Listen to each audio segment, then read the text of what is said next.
Halo teman-teman, assalamualaikum warahmatullahi wabarakatuh. Ini adalah materi pertama dari e-course webinar Profit, di mana di dalam video pertama ini kita akan membahas secara singkat saja apa saja yang akan kita pelajari di dalam e-course ini ke depannya, dan apa saja keuntungan dari ketika teman-teman belajar di dalam e-course ini. Oke. So, jadi yang pertama adalah ketika teman-teman belajar tentang e-course ini, nantinya akan dibahas tentang trik tentang webinar, gitu ya.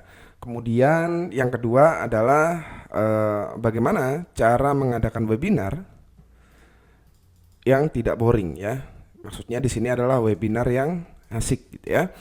Kemudian yang selanjutnya di sini saya ingin menekankan kepada teman-teman bahwa ketika kita ingin mengadakan webinar, di sini kita juga harus bisa untuk membuat sebuah webinar yang bisa digunakan untuk jualan, teman-teman, ya.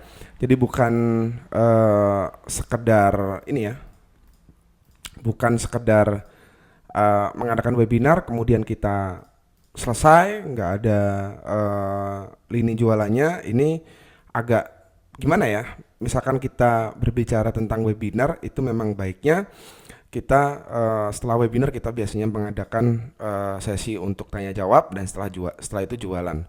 Nah, kemudian yang ketiga di sini kita akan membahas tentang cara bikin slide webinar yang asik, gitu ya, yang tidak membosankan. Kemudian bagaimana cara membangun interaksi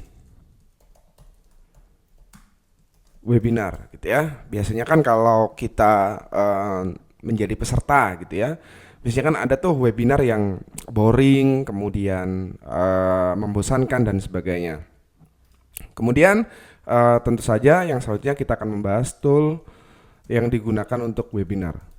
Oke, nah 5 topik pembahasan atau 5 tema pembahasan ini akan dibahas di dalam webinar Profit, teman-teman. Nah, harapan saya di sini nextnya nanti teman-teman bisa mengadakan sebuah webinar yang bisa mendukung bisnisnya teman-teman, jualannya teman-teman, dan bisa memberikan dampak untuk memberikan manfaat kepada customer maupun kliennya, teman-teman. Oke. Jadi itu yang akan kita bahas. Kita masuk ke video kedua setelah video ini. Terima kasih. Wassalamualaikum warahmatullahi wabarakatuh.